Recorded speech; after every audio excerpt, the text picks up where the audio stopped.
আমার একটা মাত্র ছোট্ট ভাই একটা মাত্র বোনের কাছে আবদার করেছে, সেই আবদারটা না রেখে কি আমি পারি? ভাই থাকাটা অনেক ভাগ্যের ব্যাপার। ভাই যার নাই সে কখনোই ভাইয়ের মর্ম বুঝতে পারবে না। ভাই বোনের সম্পর্কটা হচ্ছে আল্লাহর দেওয়া শ্রেষ্ঠ সম্পর্কের মধ্যে একটি সম্পর্ক। ভাইটা আমার দেখতে দেখতেই বড় হয়ে যাচ্ছে। আমার এই ভাইটাকে আমি আমার নিজের সন্তানের মতো করে ছোট থেকে মানুষ করেছি, নিজে হাতে খাইয়েছি, গোছল করেছি, এমনকি ওর হাগুমুতু সহকারেও আমি পরিষ্কার করেছি। সেই ছোট্ট ভাইটা যখন কোনো আবদার করে বসে তখন যত কষ্টই হোক না কেন সেটা আমি পালন করার চেষ্টা করি। ওর যখনই আমার বাসায় আসতে মন চায়, মনে হয় যেন ওর দৌড় দিয়ে এক লাফে আমার বাসায় এসে পড়ে। মানে আমার বাবার বাসাটা আমার বাসা থেকে অনেকটাই কাছে। ও যদি আসতে চায় তাহলে সাইকেল নিয়ে 5-7 মিনিটের মধ্যে চলে আসতে পারে। এই জন্য ওর যখনই মন চায় যে আপুর বাসায় যাব তখনই ও আসে। তো ওই দিনও হুট করে আমার বাসায় এসেছে আর বলছে, আপু তোমার হাতে নবাবী সেমাই ওই দিন খেয়ে গিয়েছি, আজকে আবারও খেতে মন চাচ্ছে, একটু রান্না করে দাও নবাবী সেমাইটা। তো ওই দিন হচ্ছে বাসায় সেমাই বা হচ্ছে গুঁড়া দুধ কোনো কিছুই ছিল না, এই জন্য বলছি তোকে আমি 2 দিন পর রান্না করে খাবো। আর ওই দিন হঠাৎ করে আমার খুবই খারাপ লাগতেছিল, মানে প্রেশার মাঝে মধ্যে ওঠানামা করে। তো বলছি যে 2 দিন পর তুই আসবি, আমি 2 দিন পর তোকে নবাবী সেমাই রান্না করে খাওয়াবো, কথা দিলাম। তো ওকে যেহেতু কথা দিয়েছি সেহেতু তো আমাকে কথাটা রাখতেই হবে। আর একমাত্র ভাইয়ের আবদার বলে কথা, সে কথা কি কখনো ফেলতে পারি? তো ওই দিনকে ওর ভাইয়াকে বলছি যে তোমার শালাবাবু নবাবী সেমাই খাবে, তুমি বাজার থেকে আসার সময় সেমাই নিয়ে আসবে আর গুঁড়া দুধ নিয়ে আসবে, আর বাকি সব কিছু আমার বাসাতেই আছে। তো ওর ভাইয়াও যেহেতু শালাবাবু একটা মাত্র, যা বলে তাই শোনার চেষ্টা করে। আমার কথা শুনে সঙ্গে সঙ্গে বাজারে গিয়ে সব কিছু এনে রেখেছে। তো আমি ওকে ফোন দিয়ে বলছি আজকে আমি নবাবী সেমাই রান্না করব। ও আগের দিন রাতে এসে হাজির যে আপু কালকে নবাবী সেমাই রান্না করবে। তো যেহেতু ভাই আসছে, ভাইকে নবাবী সেমাই তো রান্না করে খাওয়াতেই হবে, এই জন্য সব কিছু আমি প্রিপারেশন নিয়ে নিয়েছি। তো অনেকে নবাবী সেমাই রান্না করতে পারে, অনেকে পারেন না। আমার মতো অনেকেই আছেন অকাম্মা, তাদের জন্য হচ্ছে সেমাইয়ের রেসিপিটা দিচ্ছি। আমি আগে লাচ্চা সেমাইটা হচ্ছে বাটার বা ঘি দিয়ে আর হচ্ছে গুঁড়া দুধ আর চিনি দিয়ে ভেজে নিয়েছি কিছুক্ষণ মচমচা করে। তারপরে এখানে আমি 1.5 লিটার দুধ জাল দিয়ে নিয়েছি। আমি 1.5 লিটার দুধই দিব না, হাফ লিটারের মতো আমি উঠিয়ে রাখবো বিরিয়ানিতে দেওয়ার জন্য।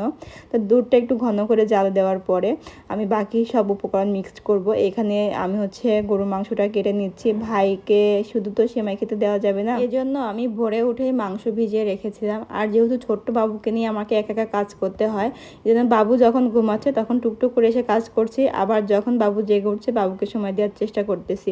তো ওইদিকে দুধ আমার কিন্তু হচ্ছে জাল হচ্ছে, আর এদিকে আমি মাংসটা ছোট ছোট করে কেটে হচ্ছে ধুয়ে হচ্ছে পানি ঝরাতে দিব, যেহেতু বিরিয়ানি রান্না করবো এই জন্য ছোটো করে কেটে নিয়েছি। এদিকে কিন্তু আমার দুধটা একদম জাল হয়ে গেছে, এই জন্য আমি অল্প একটু দুধ এখান থেকে উঠিয়ে রাখতেছি, আমি বিরিয়ানিতে দিব এই জন্য। আর বাকি দুধে আমি হচ্ছে এখানে হাফ কাপের বেশি গুঁড়া দুধ মিক্সড করে নিয়েছি। তারপরে এখানে হচ্ছে 2 চামচ কাস্টার্ড পাউডার, 2 চামচ কর্নফ্লাওয়ার, এটা মিক্সড করতে হবে। এটা অবশ্যই পানিতে গুলিয়ে মিক্স করবেন, আমার মতো ভুল করবেন না। আমি কিন্তু গরম অবস্থায় মিক্সড করেছি, পরে হচ্ছে ভিতরে দলা পেকে গিয়েছিল, এই জন্য পানি দিয়ে মিক্স করলে হচ্ছে আর দলা পাকবে না। পরে আমি এটা সেঁকে নিয়ে আবার পুনরায় মিক্স করেছিলাম। তারপরে আমি এখানে কনডেন্স মিল্ক হচ্ছে অ্যাড করেছি প্রায় 4 চা চামচের মতো। তারপরে হাফ কাপের বেশি চিনি মিক্স করেছি। তারপরে দেখেন এখানে হচ্ছে আপনার কর্নফ্লাওয়ার আর হচ্ছে কাস্টার্ড পাউডার দেওয়ার পরে এটা কিন্তু অনেক সুন্দর ঘন হয়ে আসবে, মালাইয়ের মতো। তারপরে ঘন হয়ে যাওয়ার পরে আমি যে লাচ্চা সেমাইটা আগে থেকে ভেজে রেখেছিলাম সেটা হাফ এখানে ডিশে সুন্দর করে করে দিয়েছি, ছাড়িয়ে দিয়েছি। আর বাকি হাফ পাশে প্লেটে উঠিয়ে রেখেছি। ওই হাফটা এখন উপরে দিয়ে দিব, মাঝখানে মালাই দিব যেটা আমি রেডি করলাম, সেটা দিয়ে উপরে হাফ লাচ্চা সেমাইটা দিয়ে এখন ফ্রিজে রেখে দিব সেট করার জন্য। আধা ঘন্টা 1 ঘন্টা রাখলেই হবে, এটা সুন্দর সেট হয়ে যাবে। আর এই নবাবী সেমাইয়ের টেস্টটা কিন্তু অসাধারণ, একদম মনে হয় যে আইসক্রিম, মনে হয় যে মাঝখানে আইসক্রিম আর ওপরে আর নিচের যে লেয়ারটা ওটা খুবই ক্রাঞ্চি মোচমোচা, এজন্য অনেক খেতে টেস্ট লাগে। এই জন্য আমি নবাবী সেমাইটা এভাবে রান্না করি। আমি হচ্ছে ইউটিউবের রেসিপি ফলো করে রান্না করেছি, আপনারাও এইভাবে রান্না করতে পারেন। খুব বেশি যে উপকরণ লাগে তা না, জাস্ট বাহিরে থেকে 2টা উপকরণ, কাস্টার্ড পাউডার আর কর্নফ্লাওয়ার তো সবার ঘরেই থাকে, গুঁড়া দুধ, কনডেন্স মিল্ক এগুলো হচ্ছে অপশনাল, দিলেও হয়, কিন্তু হচ্ছে এটা এই 2টা দিলে আর কি বেশি মজা হয়, বিশেষ করে গুঁড়া দুধটা, কনডেন্স মিল্ক না দিলেও হয়। তো আমি এখন বিরিয়ানি রান্নার প্রিপারেশন নিচ্ছি। ফার্স্টে আমি বিরিয়ানির জন্য বেরেস্তা উঠিয়ে রাখলাম। তারপরে হচ্ছে এখন ওই পেঁয়াজ যে বেরেস্তা করেছি তার মধ্যে হচ্ছে মাংসটা কষিয়ে নিচ্ছি। তারপরে হচ্ছে সব উপকরণ আমি আগে থেকে ব্লেন্ড করে রেখেছি, সব কিছু যা যা দিতে হয়। আমরা তো বিরিয়ানি রান্না কম বেশি সবাই পারি। এখন মাংসটা প্রায় অনেকখানি সিদ্ধ এসেছে। এখন আমি হচ্ছে বিরিয়ানি মশলাটা হাফ দিয়ে দিব, বাকি হাফ প্যাকেটে রাখবো, পরে দিব। আর এখানে আমি এখন বিরিয়ানি রান্না করব, কিন্তু আমার যে পাত্রটা বের করার কথা সেটাই মনে নাই। এখন আমি পাত্রটা বের করে নিচ্ছি। এই পাতিলে হচ্ছে বিরিয়ানি রান্না করলে বিরিয়ানি একদম ধরে না, নিচে লেগে যায় না, একদম সুন্দর হয়। এই জন্য আমি এটাতে সবসময় রান্না করি, আর এটাতে অনেকখানি বিরিয়ানি রান্না করা যায়। আমি এখন এই পাত্রে সুন্দর করে পোলাওটা রান্না করে নিব।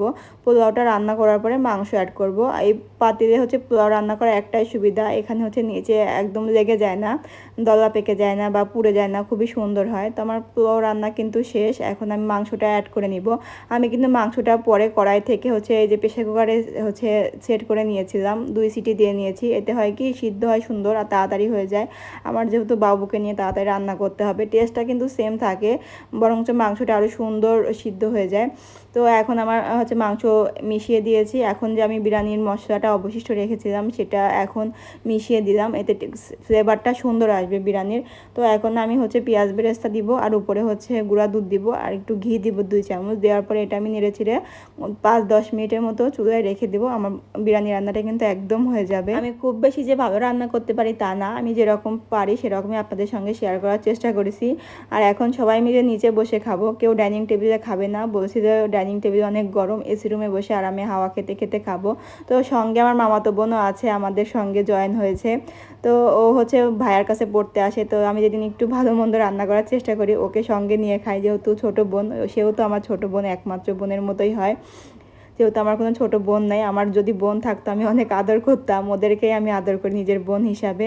তো এই যে ভাই যেহেতু আবদার, ভাইকে একটু খুশি করার জন্য যখন যা বলে তাই করার চেষ্টা করি। একটা মাত্র যেহেতু ভাই, তার আবদার তো রাখতেই হবে। আমার এই ভাইটাকে আল্লাহর কাছে অনেক চেয়েছি, আমরা নিয়েছি। মানে আমার তো খুবই ইচ্ছা ছিল আমার একটা ভাই বোন দুনিয়াতে আসুক। আমার ভাইয়ের এজ ডিফারেন্স কিন্তু প্রায় 12 বছরের মতো। আমার কিন্তু আর কোনো ভাই বোন নাই, তাহলে বুঝতেই পারছেন যে কত আল্লাহর কাছে কেঁদে কেঁদে এই ভাইটাকে নিয়েছি। আল্লাহ হচ্ছে আমাদের মনের আশা পূরণ করেছে। নিঃসঙ্গতা খুবই খারাপ জিনিস, যখন কেউ একা একা থাকে তখন তার খুবই খারাপ লাগে। আমি সবসময় চাইতাম আল্লাহ আমার একটা ভাই বা একটা বোন দাও। আল্লাহ আমাদের মনের কথা শুনেছেন, আল্লাহ আমার ওই ভাইটাকে আমাদেরকে দান করেছেন, সবচেয়ে বড় নেয়ামত। আপনারা সবাই আমাদের জন্য দোয়া করবেন, আল্লাহ যেন আমাদেরকে সবসময় সুস্থ রাখে, ভালো রাখে। আর আপনাদের জন্য অনেক অনেক দোয়ার ভালোবাসা থাকলো। তো আজকের ভিডিওটা এখানেই শেষ করি। আমি খাবার খেতে খেতে শেষ করি, কিসের ডায়েট কিসের কি। আজকে বিরিয়ানি রান্না করেছি, আজকে ইচ্ছা মতো খাবো। বিরিয়ানিটা কিন্তু অনেক মজা হয়েছিল। তো সবাই ভালো থাকবেন, টাটা, গুড বাই।